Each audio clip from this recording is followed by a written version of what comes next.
Bharatiya Janata party को इस बात का डर था कि लोग अगर जागरूक हो गए, जिसको भी जेल में डालना है सत्ताधारी पार्टी जब चाहे तब डाल सकती है। पिछले चुनाव से बिल्कुल उलट चुनाव हो रहा है। पहली बात तो ये जो चुनाव है ये हिंदू मुस्लिम बेस पे कतई नहीं चुनाव हो रहा है। आप देख रहे हैं खीरी.com और मैं हूं गुफरान अहमद। आम आदमी पार्टी 2012 में आम आदमी पार्टी का गठन हुआ और पिछले 11-12 साल के अंदर जिस तेज़ रफ्तारी के साथ आम आदमी पार्टी ने पूरी इंडिया में, पूरे मुल्क में अपने पैर जमाए, वो यकीनन उसकी कामयाबी की एक जीती जागती मिसाल है। 2012 में ही ज़िला लखीमपुर खीरी में भी आम आदमी पार्टी ने अपना कदम रखा और यहाँ की ज़िम्मेदारी वलीम ख़ान साहब को दी गई। वलीम ख़ान साहब इस वक्त हमारे साथ हैं और पहले तो वलीम ख़ान साहब से हम यही जानना चाहेंगे कि आम आदमी पार्टी के साथ कब से आपका जुड़ाव है और पिछले 10, 11, 12 साल के अंदर आपके पास कौन कौन से पद रहे हैं, कौन कौन से ओहदे रहे हैं, इसके बारे में बताएं। फिर आज जो ख़ास हमारी बातचीत होने जा रही है, हम वो ख़ास बातचीत शुरू करेंगे। बहुत बहुत शुक्रिया गुफरान भाई। पहले तो आपके चैनल के माध्यम से आपको और आपके जितने व्यूअर हैं उनको सबको बहुत बधाई। जिस तेज़ी से आपका चैनल बढ़ रहा है उसके लिए आप सबको बहुत शुभकामनाएं। शुक्रिया। देखिए, हम लोग जब अन्ना जी का आंदोलन चालू हुआ तो पहले दिन से अन्ना जी के आंदोलन में थे और आंदोलन था भ्रष्टाचार के खिलाफ। पहले अन्ना जी सहमत थे कि एक राजनीतिक पार्टी बननी चाहिए, विकल्प मिलना चाहिए देशवासियों को। तो उसके बाद अन्ना जी राजनीतिक पार्टी का जो कंसेप्ट था उससे पीछे हट गए। जी। अरविंद केजरीवाल जी ने आम आदमी पार्टी नामकरण तो बाद में हुआ, राजनीतिक पार्टी बनाने का एक संकल्प लिया। हम लोग आम आदमी पार्टी बनने के फेवर में थे। पार्टी का गठन हुआ, पार्टी के फाउंडर मेंबर भी हम लोग रहे, पार्टी के नेशनल काउंसिल के मेंबर आज की डेट में हैं और आम आदमी पार्टी का जब से जन्म हुआ है तब से हम लोग जिलाध्यक्ष भी 1-2-4 महीने के लिए एक सज्जन थे वो जिलाध्यक्ष रहे। तब एक्चुअली हमारा एक एग्ज़ाम चल रहा था तो मैंने मना किया था। फिर उसके बाद से कंटिन्यू जिलाध्यक्ष हम रहे। फिर प्रदेश में जाना हुआ थोड़े दिन के लिए तो जिलाध्यक्ष 2-4 महीने के लिए हरीश वर्मा, अनिल राजवंशी 2 लोगों को मैंने ही बनाया। फिर उसके बाद जिलाध्यक्ष के पद पर सुशोभित हुए। अच्छा, ज़िले में आपका संगठन पूरा है? हाँ, ज़िले में ब्लॉक लेवल पर संगठन पूरा है, कंप्लीट है। अच्छा, ये बताइए वलीम भाई, आम आदमी पार्टी ने यकीनन बहुत तेज़ी के साथ अपने कदम जमाए हैं, मजबूत किए हैं। आम आदमी पार्टी ही बीजेपी के टारगेट पर क्यों है, निशाना क्यों बीजेपी का आम आदमी पार्टी पर है? वो इसलिए कि चाहे वो दिल्ली के वज़ीर आला हों, अरविंद केजरीवाल साहब हों, संजय सिंह साहब हों, या जो नायब वज़ीर आला हैं या और भी बड़े बड़े लीडरान हैं, उनको जेल भेजा गया। सभी को मालूम है कि जेल भेजने की जो वजूहात थीं उनमें कोई दम नहीं था। मामला चल रहे हैं, उस पर बहुत ज़्यादा कोई अभी गुफ्तगू करने की ज़रूरत नहीं है। लेकिन हम ये जानना चाहते हैं कि आपका क्या सोचना है कि बीजेपी आम आदमी पार्टी को ही अपना निशाना क्यों बना रही है? देखिए, उसके पीछे एक बहुत बड़ा रीज़न है। क्योंकि आप एक इंटेलेक्चुअल आदमी हैं तो आप भी समझते होंगे, आम आदमी पार्टी जब से पावर में आई उसने काम शुरू किया शिक्षा और स्वास्थ्य पे। जब आदमी शिक्षित होगा, गरीब से गरीब परिवार के बच्चे को अच्छी शिक्षा मिलेगी, तब वो शिक्षित होगा, जागरूक होगा, अपने अधिकार को, अपने हक को जानेगा, कहाँ से न्याय मिलना है तब उसको पता होगा।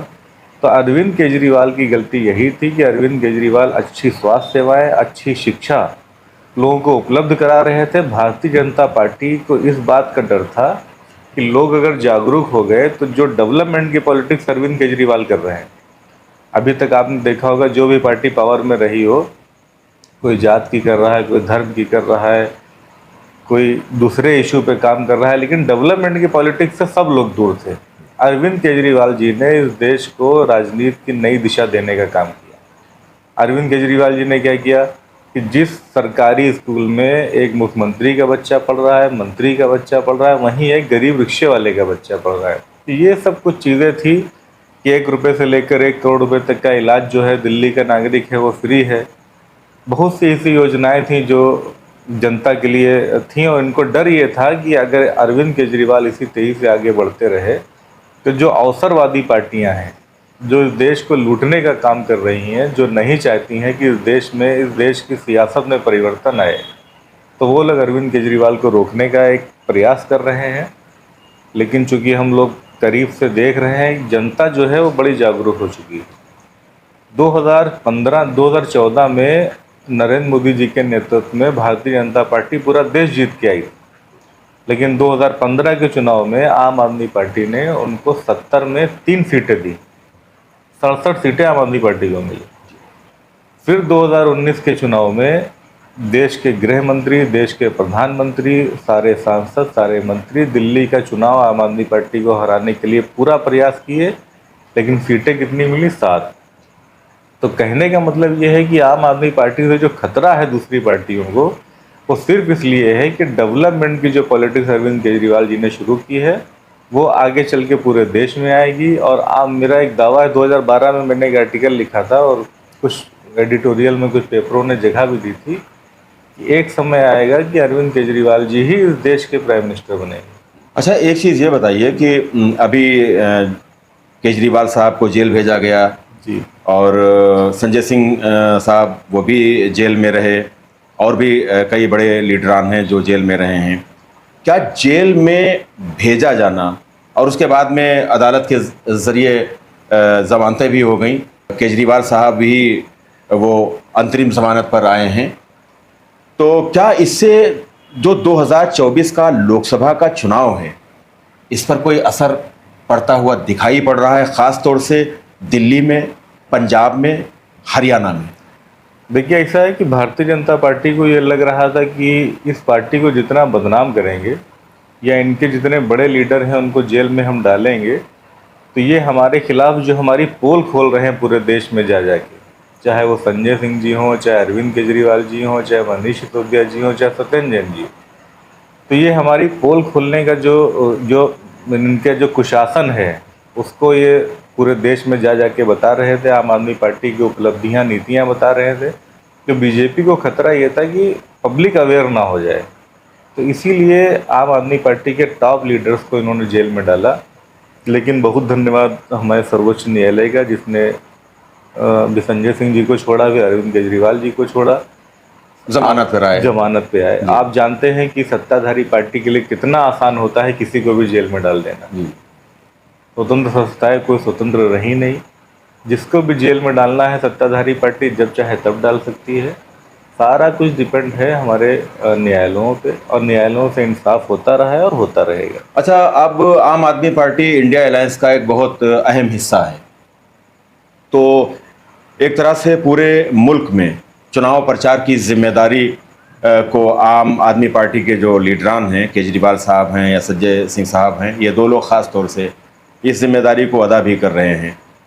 क्या आप ऐसा मानते हैं कि आम आदमी पार्टी के लीडरान या कार्यकर्ताओं का जो सहयोग इंडिया अलायंस में चुनाव प्रचार के दौरान हो रहा है, इसका असर सीटों पर कोई पड़ेगा?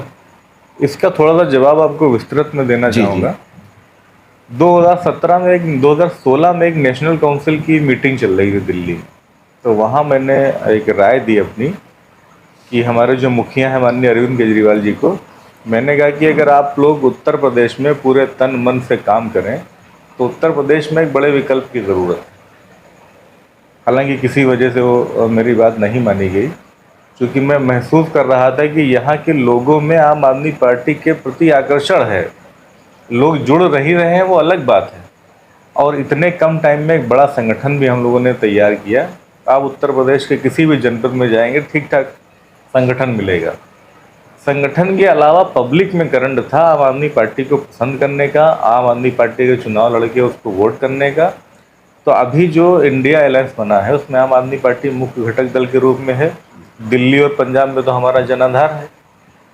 दूसरी स्टेट में अगर यूपी की हम बात करें, यूपी में बहुत बड़ा तबका ऐसा है जो आम आदमी पार्टी को बहुत पसंद करता है। दिल्ली की अपनी आबादी इतनी नहीं है जितनी वहाँ उत्तर प्रदेश, बिहार, मध्य प्रदेश, छत्तीसगढ़ की है। यहाँ उत्तर प्रदेश के लगभग हर स्टेट के लोग दिल्ली अपने किसी न किसी काम से जाते हैं, वहाँ का विकास देखते हैं वो लोग।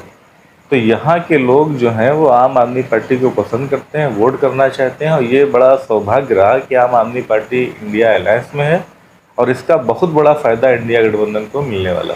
अब हम आते हैं ज़िला खीरी पर, और ज़िला खीरी में 2 सीटें हैं। आप जानते हैं कि एक खीरी लोकसभा है, एक धौरारा लोकसभा सीट है। धौरारा में लखीमपुर खीरी ज़िले की जो 3 विधानसभा क्षेत्र हैं वो शामिल हैं। खीरी जो सीट है लोकसभा की, उसमें 5 विधानसभा क्षेत्र शामिल हैं। तो हम खीरी लोकसभा क्षेत्र की बात करेंगे और इसके चुनाव की बात करेंगे। 13 मई को चुनाव हो चुका है। चुनाव के दौरान इंडिया अलायंस में शामिल होने की वजह से आम आदमी पार्टी ने भी अपनी जिम्मेदारी पूरी तरह से निभाई है। तो आपने चुनाव प्रचार में किस तरह से हिस्सा लिया, किस तरह से चुनाव प्रचार किया, अलग से किया या साथ में रहकर किया, तो थोड़ा सा चुनाव प्रचार के बारे में बताएं। देखिए, ऐसा है कि लोकसभा चुनाव लड़ाने का मेरा अनुभव रहा है। 2009 में जब मेरी स्टूडेंट लाइफ थी तब इलियास आज़मी साहब को थोड़ा बहुत चुनाव लड़ाए। 14 में वो इंटरेस्ट नहीं था चुनाव में। 2019 का चुनाव पूरी हम लोग मजबूती से गठबंधन के प्रत्याशी अरशद सिद्दीकी जी को लड़ाए, और उत्कर्ष वर्मा जी के लिए हम लोग जितनी मेहनत हो सकती थी उतनी मेहनत किया। और जहाँ जहाँ हम लोग चुनाव प्रचार के लिए जाते थे, कई बार होता यह था कि 4-6 लोग जाते थे, 7-8 लोग समाजवादी पार्टी के या कांग्रेस के 7-8 लोग गए, कहीं मीटिंग किया। हम लोग क्या करते थे कि 1-2 लोग जाते थे। अच्छा, कार से या बाइक से कहीं जाना, 1-2 लोग गए, गांव के 150 लोग इकट्ठे किए, वहाँ मीटिंग की, गठबंधन के बारे में बताया, प्रत्याशी के बारे में बताया। मकसद ये रहता था कि हम लोग 2 लोग जाके वहाँ के लोगों को मुतासिर करते थे, वहाँ के लोगों को अपने प्रत्याशी के लिए और गठबंधन की जो पॉलिसी है उसके लिए लोगों को अवेयर कर सकें। ये उद्देश्य होता था। बहुत बड़ी बड़ी गाड़ियों से नहीं, बस यही बाइक और छोटी मोटी कार से हम लोग जाके काम किए हैं। तो हमने ये महसूस किया कि जो लखीमपुर लोकसभा या धौरारा लोकसभा है, पिछले चुनाव से बिल्कुल उलट चुनाव हो रहा है। पहली बात तो ये जो चुनाव है ये हिंदू मुस्लिम बेस पे कतई नहीं चुनाव हो रहा है। यहाँ लोग गठबंधन को वोट कर रहे हैं, और इसलिए वोट कर रहे हैं जो गठबंधन का एक आपने पढ़ा भी होगा, जो उनका मैनिफेस्टो है, कर्जा माफ़ी जी, एक बड़ा मुद्दा था। कर्जा माफ़ी से लोग मुतासर हुए। दूसरा, जो इनकी गृह लक्ष्मी योजना है, 1 लाख रुपए सालाना जो एक महिला को, परिवार की महिला को आएगा। 2-3 ऐसे ये लोग योजनाएं लेके आने वाले हैं जो पब्लिक में जितना प्रचार हम लोगों ने किया उसका उतना रिवार्ड 13 मई को हम लोगों को मिला। अच्छा, अभी भी अगर आप एक न्यूट्रल होके खाली आप कॉलिंग कराएं अलग अलग गांव में, कस्बों में, विधानसभाओं में, तो आप अगर 10 लोगों को फ़ोन करेंगे तो आपको 7 लोग कहेंगे कि हमने गठबंधन को वोट किया, वो चाहे किसी भी बिरादरी के, अच्छा, चाहे किसी बिरादरी के हों, चाहे किसी धर्म के हों। जी। और आप अगर मेरी बात मानते हो तो कल ही अपने जो एम्प्लॉय हो उनको इस काम पे लगा के पता कर सकते। अच्छा, 5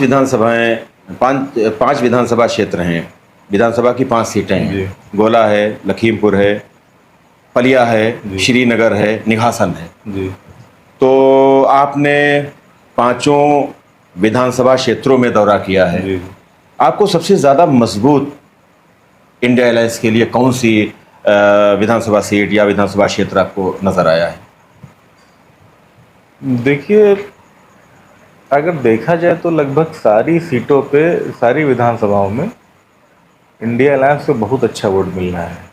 जो शहरी क्षेत्र हैं, जैसे लखीमपुर, थोड़ा उनमें शहरी क्षेत्र ज़्यादा है, तो अगर हम लोग को सबसे कम वोट मिलेगा, तो लगता है कि जो लखीमपुर विधानसभा है हो सकता है इसमें वोट कम मिले दूसरी विधानसभाओं के मुकाबले। जी। अच्छा, ये बताइए कि समाजवादी पार्टी के उम्मीदवार उत्कर्ष वर्मा, जो कि इंडिया अलायंस के भी उम्मीदवार हैं एक तरह से, तो इनको शहरी इलाके से ज़्यादा वोट मिल रहा है या शहर या जो ग्रामीण इलाके हैं वहाँ से ज़्यादा वोट मिल रहा है? नहीं, देखिए ऐसा है कि कुछ नज़र तो आया होगा जी, जब आप कन्वेंसिंग कर रहे होंगे। अगर आंकड़ों के आधार पे चुनाव देखेंगे, जी जो जातिगत आंकड़े हैं, जैसे जिस आधार पे चुनाव होते रहे, जी उस पे तो जो इंडिया गठबंधन के प्रत्याशी हैं धौरहरा और लखीमपुर वाले, वो बड़े मार्जिन से जीत रहे हैं। अच्छा लेकिन चूंकि हम और आप यथार्थवादी लोग हैं, जी तो कोशिश ये रहती है कि एक सही फिगर सामने आए। जी ग्रामीण क्षेत्र में या कस्बे वाले एरिया में हमको ज़्यादा वोट मिल रहा है अच्छा बनिस्बत शहरी क्षेत्रों के मुकाबले। जी तो ग्रामीण है या जो कस्बा एरिया जहाँ पे है, या गांव है या माइक्रो इंटीरियर है, वहाँ हम लोगों को वोट ठीक मिल रहा है। पिछला 2014 का चुनाव जब देखेंगे तो भारतीय जनता पार्टी का जो बूम बना था ग्रामीण क्षेत्रों से बना था, और 2009-2004 के चुनाव में जो कांग्रेस को वोट मिला था, जो इनकी लहर बनी थी ग्रामीण क्षेत्रों में बनी थी। एक कर्जा माफी की एक सुनामी थी, जी तो लोगों ने ये नहीं देखा कैंडिडेट कौन है, खूब जबरदस्त तरीके से वोटिंग हुई। वही कुछ माहौल इस बार 2024 के लोकसभा क्या चुनाव। कोई मोदी लहर दिखाई पड़ी कहीं? 2014-2019 में तो जम के थी, लेकिन 2024 में दिखाई पड़ी कहीं? मोदी लहर तो 2019 में भी नहीं थी, लेकिन एक जनता के पास एक बेहतर विकल्प नहीं था। बेहतर विकल्प क्या नहीं था? जो हमारे मीडिया बंधु हैं, हमारे मीडिया वालों ने एक परसेप्शन तैयार किया था कि मोदी लहर, मोदी का विकास डेवलपमेंट मॉडल, उसका असर 2019 तक था। लहर नहीं थी, उसका असर था। क्योंकि लोगों को लगा कि नरेंद्र मोदी के पैरेलल कोई बहुत बढ़िया पार्टी या कोई लीडर उन्होंने नहीं पाया, तो उन्होंने मजबूरी में वोट किया। 2019 में बड़े मार्जिन से जी भारतीय जनता पार्टी के उम्मीदवार अजय मिश्रा टेनी साहब, जी उनको तकरीबन मेरे ख्याल से शायद 2.25 लाख या 2.5 लाख वोट से वो कामयाब हुए थे। तो 2-2.5 लाख वोट को कवर करके आगे निकलना, क्या ये मुमकिन नज़र आता है? हाँ, बहुत मुमकिन नजर आ रहा। देखिए 2-2.5 लाख वोट क्या समीकरण है इससे? जातीय कोई समीकरण ऐसे बन गए हैं मजबूत इंडिया अलायंस के, जो ये 2-2.5 लाख का जो ये फासला है, जो गैप है, जो खलीज है, खाई है, इस खलीज को, इस खाई को काट के आप अपनी मंजिल पर पहुंच जाएंगे? देखिए ऐसा है कि जो पिछला 2019 का चुनाव था, पूर्वी वर्मा प्रत्याशी थी सदर से, अरशद सिद्दीकी प्रत्याशी थे लोकसभा धौरहरा।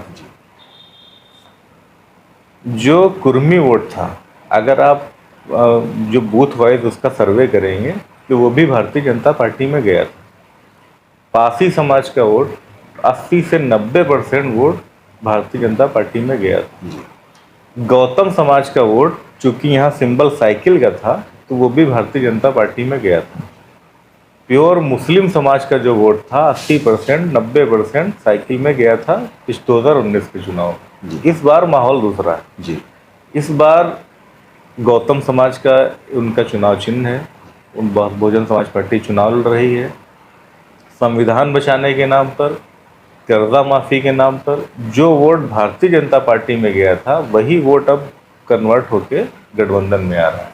अच्छा, तो जो आंकड़े हैं, जैसे मुस्लिम वोट या कुर्मी समाज का वोट, क्या लगता है कि कुर्मी समाज का वोट 90% तक मिल गया? देखिए उत्कर्ष वर्मा, अगर सब कुछ तो भरोसे का है। जी, जी। जैसे हम लोगों ने सर्वे किया या हम लोग जो मेहनत किए, तो उससे ये लग रहा है कि 90% वोट शुरुआत में डिवाइडेशन था, लेकिन चुनाव आते आते 90% वोट कुर्मी समाज का गठबंधन को गया है, उत्कर्ष वर्मा जी को गया है। मुस्लिम समाज को 90% पहले दिन से था। फिर पासी समाज का वोट करीब 40-50% मिल रहा है। गौतम समाज जो समझदार लोग एक वर्ग है, सबसे दलित बिरादरियों में सबसे समझदार वर्ग गौतम समाज ही माना जाता है, उनका भी 30-35% वोट गठबंधन में आ रहा है। और जो कास्ट हैं, जैसे निषाद है, पाल है, कुम्हार है, गडरिया है, इनका सबका भी पेरी का वोट थोड़ा बहुत आ रहा है। तो इस आधार पे ऐसा लग रहा है कि हम लोग चुनाव बढ़िया लड़ रहे हैं। तिकोनिया फैक्टर कोई असर डाल रहा है इस पे, ख़ास तौर से जो सिख फार्मर्स हैं या आम जो किसान हैं, उनके अंदर कोई ऐसा असर डाल रहा है कि जिससे बीजेपी उम्मीदवार को कोई नुकसान पहुंच रहा हो? नहीं, वो तो फार्मर्स पे जो असर डाल रहा है वो कर्जा माफ़ी डाल रहा है। अच्छा। और बाकी दूसरा कोई फैक्ट, जो सरदार वोट अभी सिख वोट की आपने बात की, जी, जी। ये एक अच्छा है। सिख वोट, अभी सिख कैंडिडेट चुनाव लड़ रहे हैं बसपा से, जी। सिख वोट भी गठबंधन के प्रत्याशी को मिल रहा है। अच्छा, जी।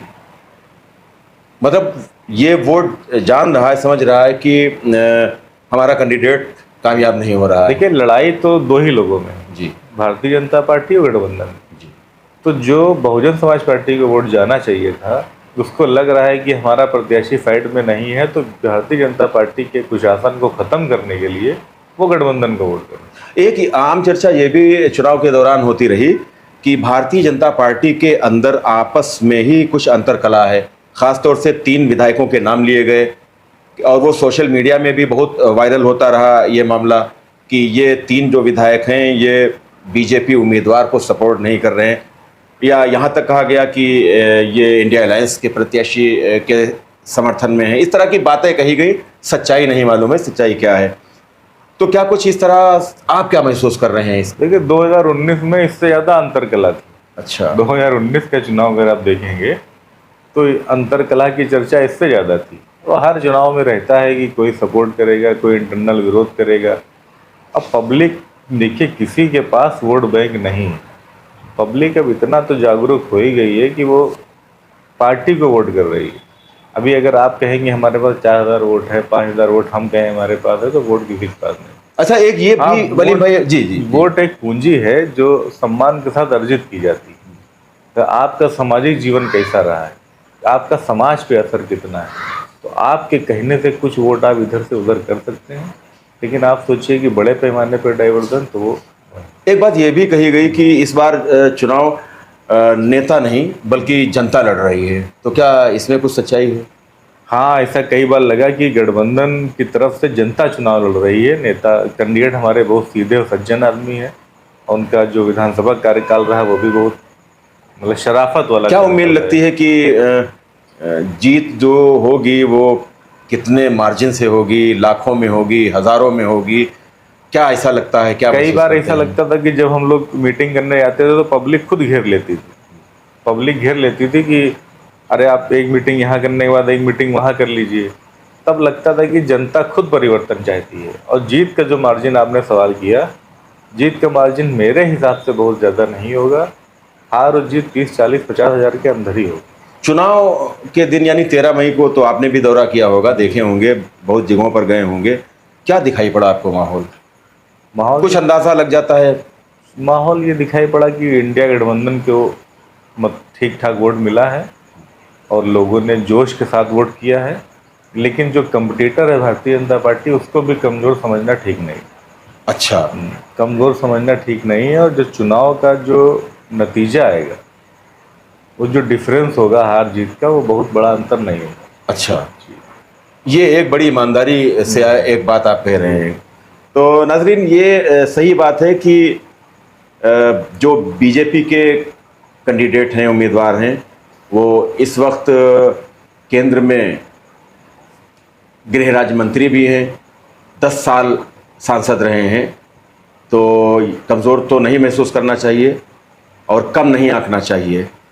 तो वलीम भाई, ऐसा लगता है कि जैसे बहुत तगड़ी फाइट है दोनों के दरमियान। हाँ, फाइट लेकिन क्या जो है, क्या 10 साल के अंदर जैसे एक आम शिकायत लोगों में कि जनता के साथ बहुत ज़्यादा जो है उनका राब्ता नहीं रहा, या अवामी जो समस्याएं हैं, जो ज़िला खीरी के जो मसाइल हैं, समस्याएं हैं, उनकी तरफ बहुत ज़्यादा फोकस नहीं हुआ, इस तरह से कुछ बातें भी सामने आई? देखिए, ऐसा है कि इसका असर, अब मेरे हिसाब से, भाई मैं तो पूरी ईमानदारी से आपके चैनल पे बोल रहा हूँ, इसका असर तो बहुत ज़्यादा नहीं रहा। क्योंकि जितने भी ज़्यादातर एमपीओं का ये कल्चर हो गया है कि पब्लिक से बहुत ज़्यादा टच में रहते नहीं।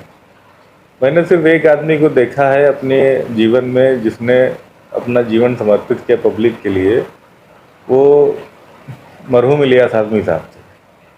वो एमपी हो या ना हो, लेकिन वो जनता के बीच उनको रहना पसंद था, ये उनका शौक था। जी, आपकी भी मुलाकात हुई जी, होगी। जी। वो उनका शौक था कि जनता के बीच जाना, उनका काम करना, उनके साथ रहना।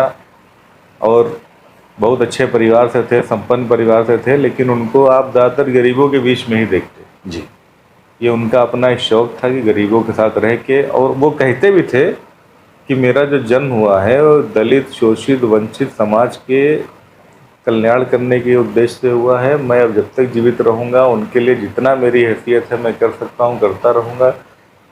बाकी बहुत ज़्यादा जो जो भी एमपी हों, बहुत ज़्यादा इतना इंटरेक्शन पब्लिक से नहीं रहे, तो पब्लिक के ऊपर इसका ज़्यादा असर भी नहीं पड़ता है। पब्लिक भी एक उनका माइंड सेट हो गया है कि अगर उनके एमपी, उनके सांसद उनके बीच में है तो ठीक है, नहीं है तो कोई बहुत ज़्यादा वो। आखिर में वलीम भाई ये बताइए कि जो चुनाव है वो ज़िले की बात, तमाम ज़िलों की बात की जाए या हर लोकसभा सीट की बात की जाए, लेकिन हम चूंकि आज खीरी लोकसभा सीट के सिलसिले में चर्चा कर रहे हैं, तो खीरी लोकसभा सीट पर चुनाव क्या नेशनल इश्यूज़ पर हुआ है या जो हमारे इलाकाई जो मकामी हमारे इश्यूज़ हैं उन पर चुनाव हुआ है?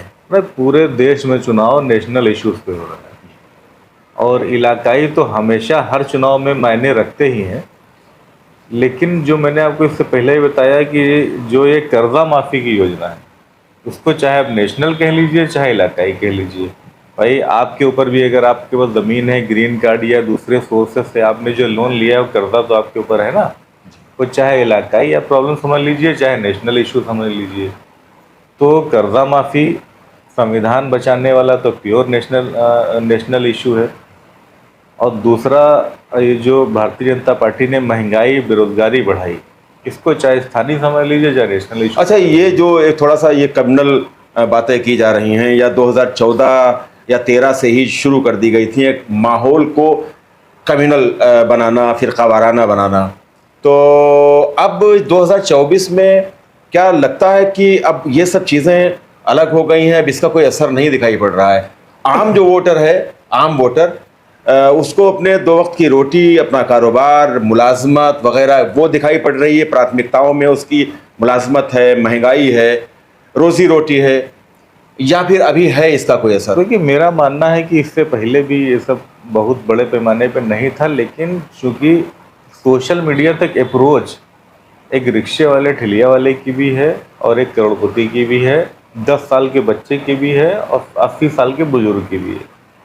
तो मेरा अपना मानना है जो कम्युनल जो हारमोनी बिगाड़ने का ये सब सिस्टम चालू हुआ था, तो उसमें मीडिया, सोशल मीडिया का बहुत बड़ा रोल था।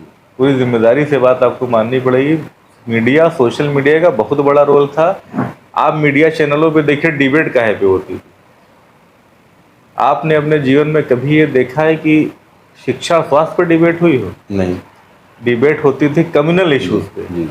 तो जब आप कोई भी चैनल, टीवी, घर का कोई आदमी टीवी खोल रहा है, चैनल पे न्यूज़ चैनल कोई भी लगा दीजिए, 1-2 चैनल को छोड़ के कोई भी चैनल लगा दीजिए, अगर 12 साल या 14 साल का बच्चा कोई टीवी देख रहा है तो उस पर कम्युनल इश्यूज पर डिबेट चल रही है, कम्युनिटी को बिल्कुल विलन बनाया जा रहा है, तो उनका माइंडसेट तो थोड़ा चेंज होगा ना। जी।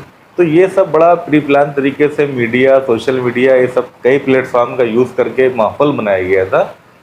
जबकि जो भारत की जनता है, ईमानदारी की बात यह है कि इससे सब सुशील और एक जिसको बोलते हैं सेकुलर, जी। सेकुलर जनता आपको जो गंगा जमनी तहजीब वाली है, वो कहीं आपको मिलेगी भी नहीं। जी। अगर पब्लिक में कुछ गड़बड़ी होती तो बहुत बड़ा नुकसान देश का हो चुका। पब्लिक में कोई गड़बड़ी नहीं है। पब्लिक चाहती है कि हिंदू, मुस्लिम, सिख, ईसाई, जो भी जितनी बिरादरियाँ, धर्म, सब एक साथ मिल के रहे। लेकिन माहौल बनाया गया कुछ राजनीतिक पार्टियों के द्वारा, सोशल मीडिया जैसे प्लेटफॉर्म का बड़े पैमाने पर इस्तेमाल किया गया, लेकिन 24 के चुनाव पे इनका कोई असर दिखाई नहीं दिया। और ये इन सब के तो प्रमाण भी हैं। आप चैनल खोलिए, व्हाट्सएप पे जाइए, फेसबुक पे जाइए, सब पे वही सब चला करता था। तो लोगों का दिमाग तो थोड़ा बहुत रुझान तो चेंज होता ही था। लेकिन माहौल आप समझिए कि इस टाइप का रहा हो तो ना पहले कभी रहा है ना आगे कभी रहेगा। आम आदमी इन तमाम बातों से दूर है। हाँ, आम आदमी इन तमाम बातों तो आखिरी सवाल यही है कि 4 जून को खीरी लोकसभा सीट पर क्या इंडिया अलायंस का परचम लहराएगा?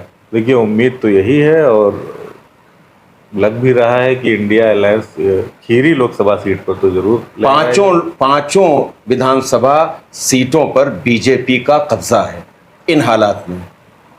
पांचों क्या, लखीमपुर की आठों पे है, लेकिन कब्जा है। लोकसभा, खीरी लोकसभा की बात की खीरी जाए। लोकसभा की अगर आप बात कर रहे हैं तो कब्जा चाहे जितना हो, जब जनता चुनाव लड़ती है तो नेताओं के कब्जे का कोई असर नहीं रहता। आखिरी बात यह है कि जनता चुनाव लड़ रही जनता है ज्यादा। चुनाव लड़ी, दोनों सीटों पे जनता चुनाव लड़ी। जी। अब देखना यह है कि हम लोगों का जो आकलन है, हम लोगों का दिमाग कहाँ तक सही काम कर रहा था, या हम लोगों का जो सर्वे है कितना हम लोगों ने ईमानदारी से किया है, जी। ये कितना हम लोग जो लोगों के बीच में गए हैं, कितना लोगों से ईमानदारी से हमको बताया है। भाई जैसा लोगों से हमने सुना या सर्वे किया वही तो आपके सामने आंकड़े आए। जी। कहाँ तक हमारी मेहनत सफल रही वो 4 जून को सब फाइनल हो जाएगी। तो नाजरीन, अभी हमने आम आदमी पार्टी के ज़िला अध्यक्ष और आम आदमी पार्टी की ज़िला खीरी में एक तरह से पहचान कराने वाले वलीम खान साहब से हमने बात की, और कुछ नेशनल जो इश्यूज़ हैं इनके हवाले से भी हमने बात की, और ख़ास तौर से खीरी लोकसभा सीट के हवाले से भी हमने बात की। वलीम साहब की बात सुनकर यकीनन ये अंदाज़ा हुआ कि वलीम साहब ने जो भी बताया है वो किसी जज्बात में बहकर नहीं बताया है, बल्कि हक़ाइक़ की रोशनी में बताया है। बहुत शुक्रगुज़ार हैं हम वलीम खान साहब के। नाज़रीन, आपसे बहुत ही मोहब्बतों के साथ गुजारिश है कि खीरी.com को आप सब्सक्राइब करें। वलीम खान साहब से हमारी बात कैसी लगी, ये मुलाकात कैसी लगी, आप अपनी राय का इज़हार कमेंट बॉक्स में ज़रूर दें और इस वीडियो को ज़्यादा से ज़्यादा शेयर करें। कैमरा पर्सन मोहम्मद शाहान रज़ा के साथ गफरान अहमद को इजाज़त दें। बहुत शुक्रिया।